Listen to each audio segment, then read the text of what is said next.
Halo, selamat pagi Bu Michelle dan Ibu Fiona. Kami dari kelompok 2 akan mempresentasikan tentang chapter 9. Saya Regi dengan NPM 6032001133 dan Saya Diana Lipa dengan NPM 60322011013. Saya Pamela dengan NPM 6032301071. Saya Kaisya dengan NPM 6032301043. Saya Patricia Sanjati NPM 6032301129. Selamat menyaksikan. Selamat pagi, selamat siang, atau selamat malam. Perkenalkan, nama saya Pamela dengan NPM 6032301071. Pada saat ini, saya akan menjelaskan chapter 9 mengenai depreciation methods atau metode depresiasi. Depresiasi adalah penurunan nilai aset yang disebabkan oleh durasi penggunaan. Contohnya, penyusutan mesin, penyusutan alat transportasi, atau penyusutan gedung. Yang pertama, depreciation method ini memiliki 3 cara, yaitu straight line, unit of activity, dan declining balance. Yang pertama, kita akan bahas tentang straight line. Straight line rumusnya cost dikurang residual value dikurang useful life. Yang kedua, units of activity rumusnya cost dikurang residual value per total unit of activity. Yang terakhir adalah declining balance, 100% per useful life dikali 2. Ada notes tambahan. Depreciable cost sama dengan cost dikurang residual value. Lalu ada book value, cost dikurang accumulated depreciation. Yang terakhir ada depreciation expense, rate dikali book value. Sekarang kita memasuki ke contoh soal. Bart Flores purchased a small delivery truck on January 1, 2020.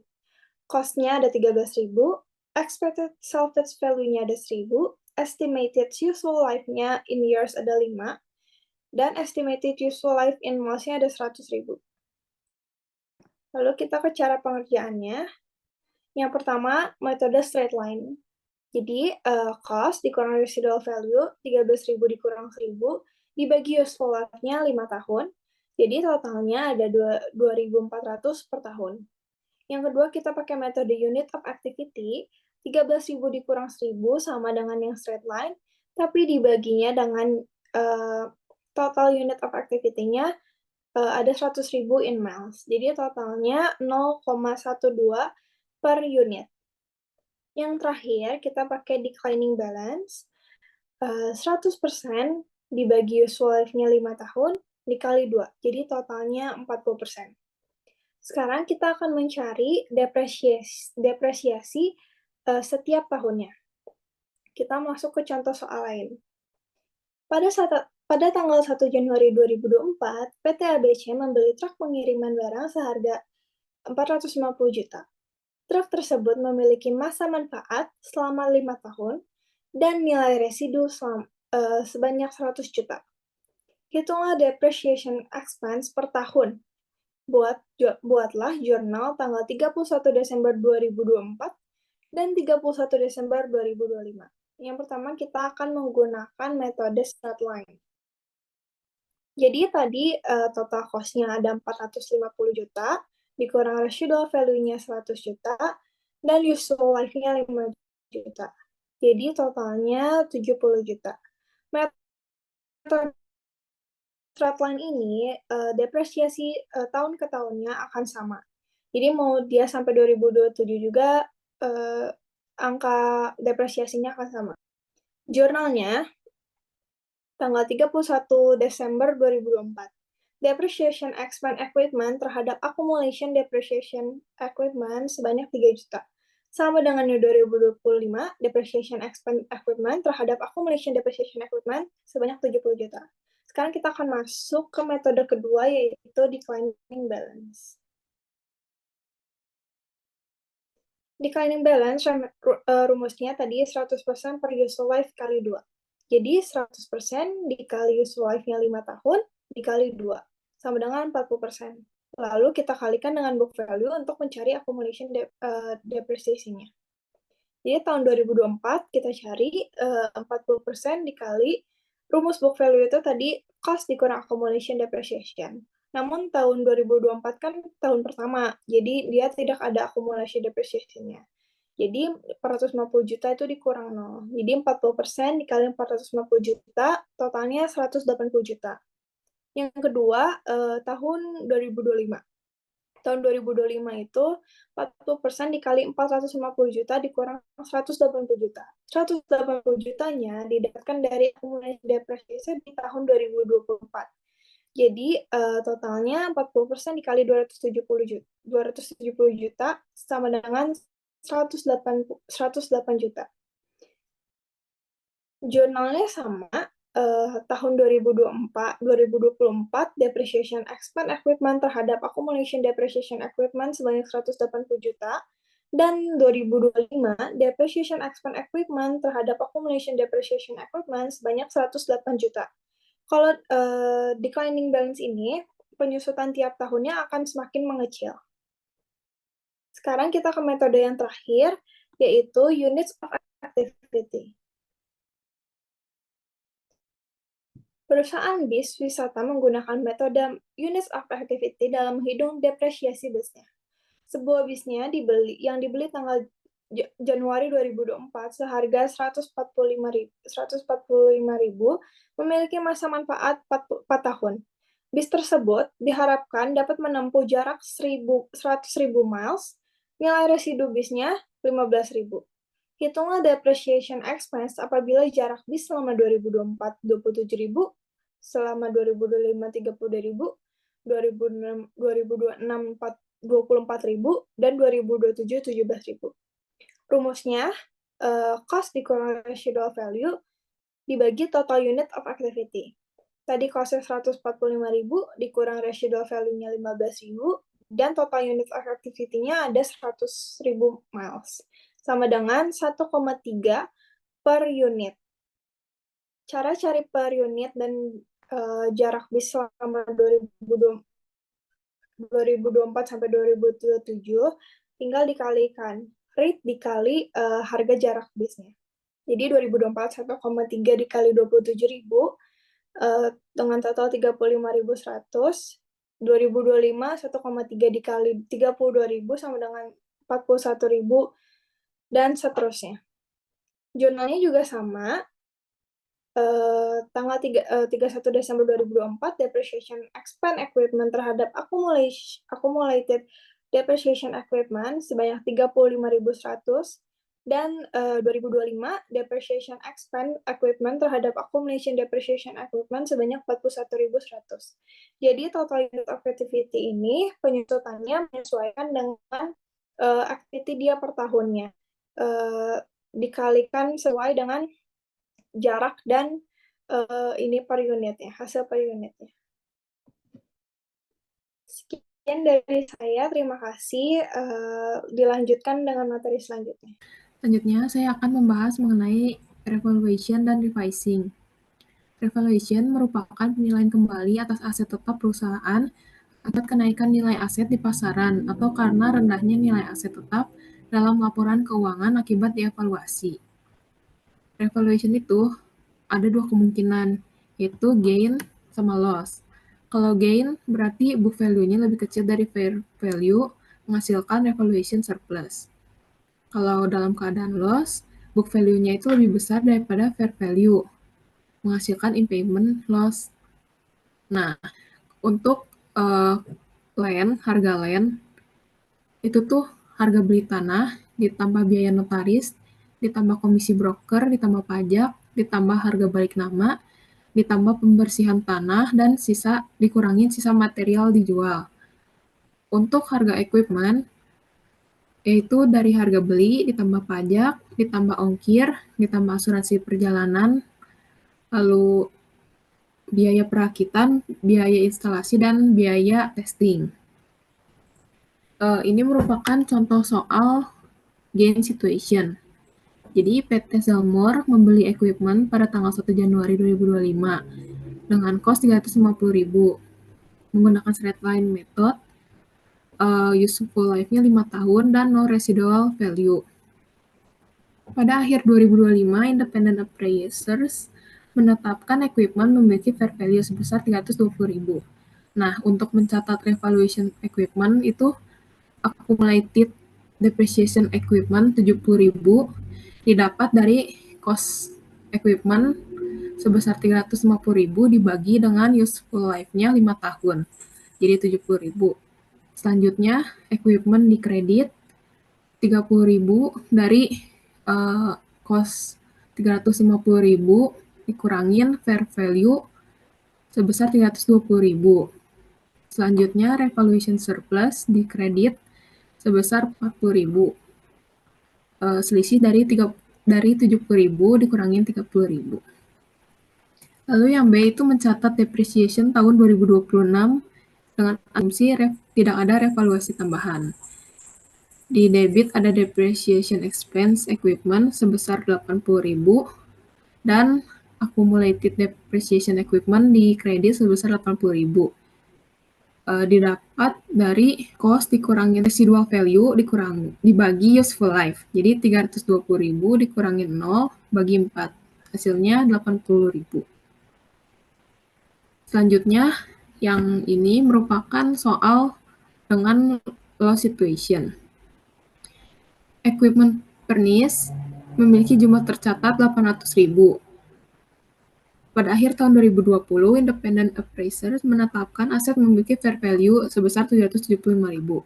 Jurnalnya yaitu di debit ada accumulated depreciation equipment sebesar 200.000.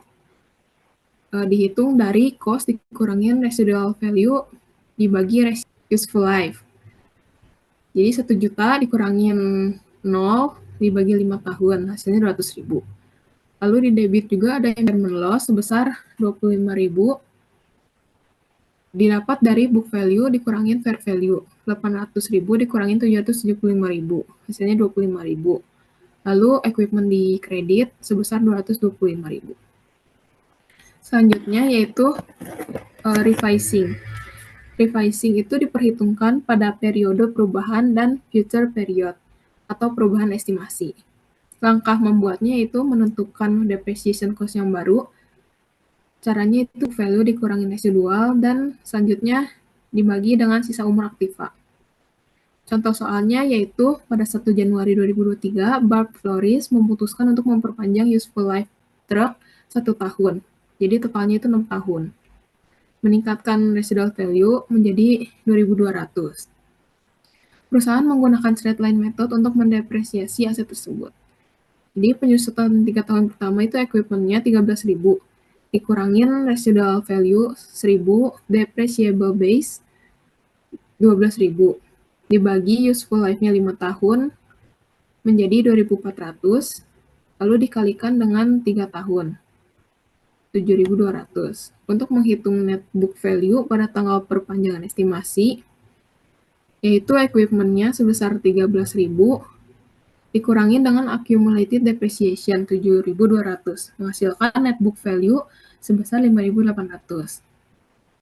Selanjutnya, untuk menghitung depreciation expense tahun 2023, yaitu pada tahun keempat, yaitu net book value-nya sebesar 5.800, dikurangin residual value yang sudah direvisi, yaitu 2.200, menghasilkan depreciable base sebesar 3.600, lalu dibagi dengan remaining life selama 3 tahun. Jadi, revised annual depreciation-nya itu 1.200. Untuk jurnalnya yaitu depreciation expense di debit dan accumulated depreciation di kredit sebesar 1.200.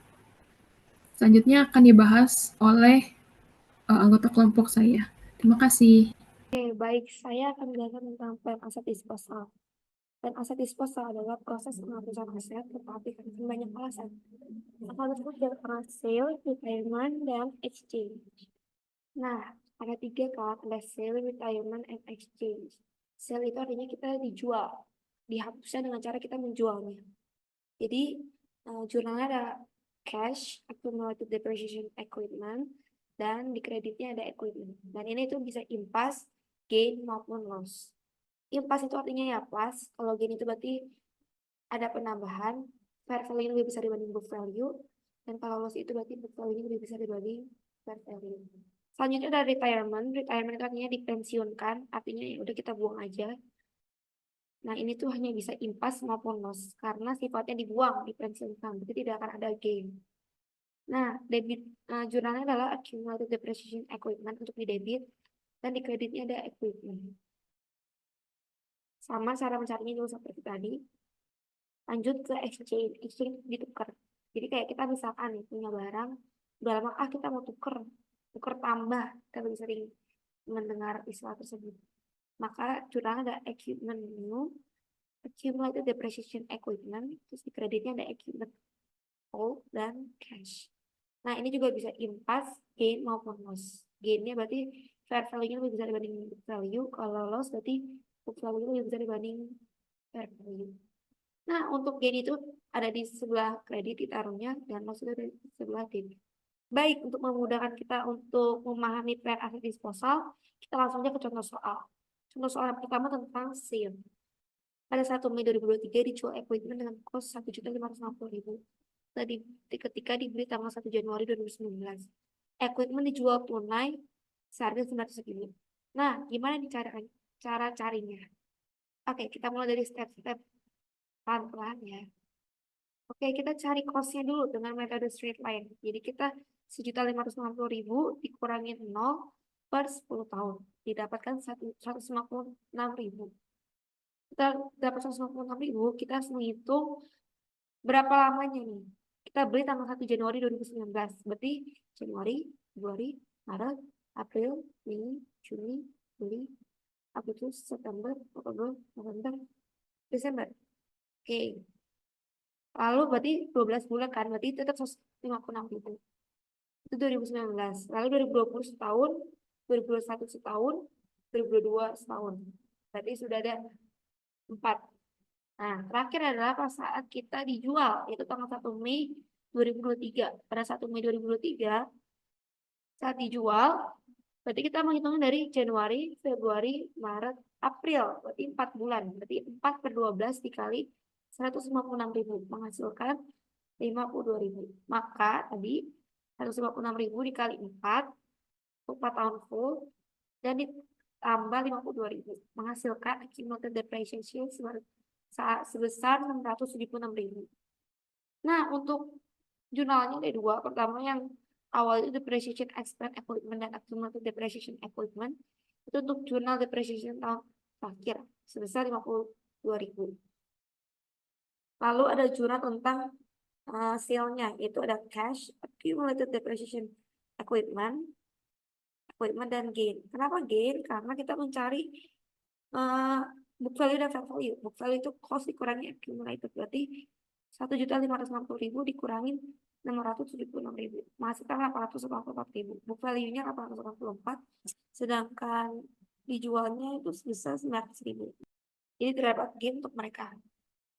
Jadi cash-nya itu 900.000, yaitu harga saat dijualnya, yaitu accumulated depreciation equipment-nya itu dari kita cari dengan hitungan tadi yang 4 tahun ditambah 4 bulan 12 itu 676, equipment itu 1.560.000 dan gain-nya sebesar 16.000.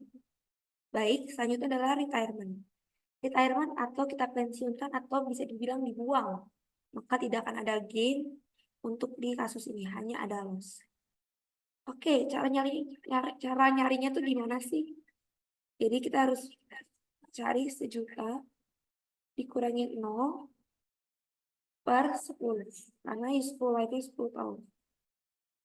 Selanjutnya, setelah mendapatkan seperti itu, kita cari untuk berapa tahunnya, yaitu dengan cara kita beli tanggal 31 Desember 2023, atau kita anggap berarti langsung ke tahun selanjutnya, yaitu tahun 2015. Jadi 15, 16, 17, 18, 19, 20, 21, 22. Jadi 8 kali 100.000. Nah, pas kita buang equipment ini, itu pas banget tanggal 31 Desember 2023. Jadi pas untuk 9. Jadi 9 kali 100.000. Makanya di situ 900.000. Nah, untuk jurnal depreciation equipment terakhirnya adalah seperti biasa, depreciation expense equipment dan depreciation equipment sebesar 100.000. Dan untuk jurnal buangnya, karena kita harus cari loss atau enggak, kita harus cari dulu dengan cara cost kurangin accum sama dengan BV-nya adalah 100.000. Maka terdapat loss on disposal 100.000. Jadi accumnya adalah semuanya 900.000, ada loss in disposal di debit juga 100.000. Maka equipment-nya seperti yang kita lihat di soal, yaitu cost-nya adalah 1 juta. Oke, sekarang kita masuk ke contoh exchange atau tukar. Pada Oktober 1, 2003, ditukarkan equipment lama cost 2 juta yang dibeli tanggal 1 Juli 2019 dengan sebuah equipment baru. Menambah uang tunai senilai 1.200.000. Fair value equipment senilai 1 juta dan useful life-nya 10 tahun. Gimana ya cara carinya? Ayo kita coba ya. Oke, pertama-tama seperti biasa kita harus tetap mencari cost-nya itu berapa dengan menggunakan straight line method. Itu sebesar 2 juta dikurangi 0 karena tidak ada residual life per 10 tahun. Dapat dihasilkan 200.000. Maka tiap tahun itu 200.000. Cumulative-nya.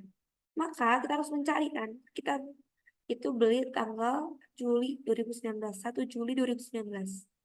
Maka kita harus menghitungnya dengan cara Juli, Agustus, September, Oktober, November, Desember. Jadi ada 6. Jadi 6 per 12 dikali 200.000. Menghasilkan 100.000. Lalu 2020 full, jadi 200.000 juga. 2021 full, 200.000. Tahun 2022 juga full, 200.000.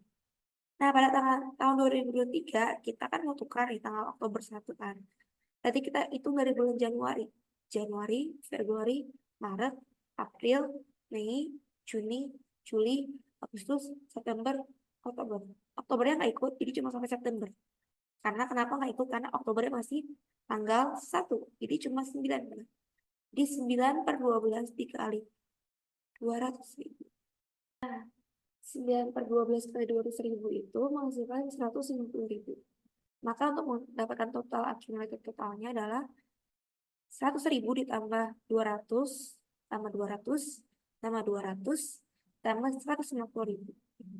Maka jurnal depreciation expense accumulated depreciation equipment-nya untuk tahun terakhir adalah depreciation expense equipment 150.000 dan di kreditnya accumulated depreciation equipment. Dan di debitnya adalah accumulated depreciation equipment sebesar 150.000. Setelah tahu jurnal terakhirnya, tahun terakhirnya, kita masuk ke jurnal untuk exchange-nya atau ditukarkannya. Kita harus cari dulu ini gain atau loss dengan cara sama. Kita lihat dulu book value-nya berapa, fair value-nya berapa. Book value-nya dapat dari cost kurangin accumulated, yaitu 2 juta dikurangi 850.000, didapatkan 1.150.000. Sedangkan untuk fair value-nya hanya 1 juta, berarti kita loss 150.000. Maka untuk jurnal adalah equipment new sebesar 2.200.000. Accumulated-nya itu tadi kita udah dapatkan 850.000. Nah, loss-nya itu tadi yang kita udah cari 150.000. Equipment old-nya berarti itu cost yang di awalnya. Cost yang di awal itu 2 juta. Dan cash-nya bisa dilihat di soal ada tulisan menambah uang tunai 1.200.000. Nah, itu adalah cash-nya. Maka cash-nya adalah 1.200.000. Nama saya Diana Lipang dengan NPM 60322011013 akan menjelaskan tentang intangible asset. Yang pertama ada goodwill. Goodwill ini mencakup exponential management, desirable location, good customer relation, dan skill employees. Beberapa aset yang tergolong dalam goodwill yaitu hak cipta atau paten, relasi baik dengan pelanggan, reputasi bisnis, nama merek, lisensi izin, dan lain-lain. Kemudian ada trademarks and trade names. Ini tuh seperti logo yang ada di suatu produk. Kemudian ada franchise dan lisenses. Ini tuh merupakan waralaba atau sebagai contoh ada Mixway yang memiliki beberapa franchise di beberapa tempat seperti itu. Kemudian ada accounting for intangible asset. Accounting for intangible asset atau aset tidak berwujud merupakan jenis harta yang tidak dapat dikonversikan ke dalam bentuk uang dengan cepat karena membutuhkan waktu yang lumayan lama. Kita masuk ke dalam contoh soal. Di sini ada PT Jimbaran Pipeten diperoleh senilai 500.000 untuk produksi baru berlaku mulai 1 Juli 2024 dengan umur paten 10 tahun. Kemudian kita akan membuat jurnal 1 Juli dan 31 Desember tahun 2024. Jurnal yang digunakan adalah pada 31 Desember 2024, amortization expense terhadap paten sebesar 25.000 yang diperoleh dari 500.000 dibagi dengan jarak patennya yaitu 10 tahun. Kemudian jurnal 1 Julinya adalah paten terhadap cash sebesar 500.000 yaitu yang ada di sini. Kemudian yang terakhir ada research and development cost atau R&D cost. R&D cost ini masuk juga ke dalam intangible asset. Fungsi dari R&D ini untuk mengembangkan riset atau aset di masa depan. Sebagai contohnya ada contoh soal di sini. Asumsikan bahwa laser scanner LTD menghabiskan 1 juta untuk penelitian dan 2 juta untuk pengembangan produk. Dari 2 juta untuk biaya pengembangan, 400.000 dikeluarkan sebelum kelayakan teknologi dan 1.600.000 dikeluarkan setelah kelayakan teknologi. Perusahaan akan mencatatnya sebagai berikut. Di debit ada research and development expense sebesar 1.400.000, kemudian development cost-nya 1.600.000 dan cash-nya 3 juta. 1 juta ini diperoleh dari 400 ini ditambah dengan total dari menghabiskan 1 juta dan 2 juta ini. Kemudian jadi 1.400.000 dan development cost-nya ada di sini 1.600.000. Sekian dan terima kasih, penjelasan dari saya akan dilanjutkan oleh teman saya. Selamat siang Ibu. Nama saya Regi Indrawan dengan NPM 6032001133. Saya akan menjelaskan tentang natural resources atau depletion. Jadi depletion itu adalah penurunan nilai aset sumber daya alam yang disebabkan oleh eksploitasi atau penggunanya. Ini mencakup penurunan nilai aset seperti tambang, hutan, minyak gas, dan lain-lainnya. Nah, tujuannya depletion sendiri itu tuh menghitung sisa persediaan aset sumber daya alam yang masih ada, mengetahui jumlah aset sumber daya alam yang telah dimanfaatkan atau mengalami kerusakan, mengoptimalisasikan penggunaan aset perusahaan, mencegah masalah terkait kelangkaan aset, dan sebagai perencanaan untuk kedepannya. Nah, keuntungan depletion itu sendiri, kita tuh dapat mengetahui dan mengoptimalkan sisa stok persediaan yang tersedia, lalu menghindari kelangkaan stok. Lalu di bawah ini terdapat 2 jurnal, yaitu jurnal pembelian atau purchase journal dan jurnal penjualan sales journal. Untuk purchase journal itu tuh ada inventory terhadap accumulated depletion. Jadi inventory itu terdapat di debit dan accumulatednya ada di kredit. Nah, untuk sales journal itu tuh di debitnya tuh COGS dan di kreditnya itu inventory. Nah, berikut adalah contoh soalnya. PT Canggu beli sebuah tambang batu bara dengan kos 6 juta pada 1 September 2021. Selama tambang tersebut dapat dieksplorasi, PT berharap untuk menggali tambang itu sebanyak 50 juta ton dan menjual 1 juta. Jika pada tahun pertama PT menambang 3 juta ton dan menjual 10 juta ton, jurnalnya adalah yang pertama itu inventory terhadap accumulated depletion. Jadi itu adalah jurnal pembelian dengan nilai 300.000. 300.000 dapat dari mana? Dapat dari 6 juta dikurangi 1 juta dibagi 50 juta. Hasilnya 300.000. Lalu untuk jurnal penjualan, itu tuh COGS terhadap inventory. Dengan nilai 100.000. 100.000 itu dapat dari 1 juta dikali 0,1, yaitu 100.000. Sekian penjelasan tentang natural resources atau depletion dari Regi. Terima kasih.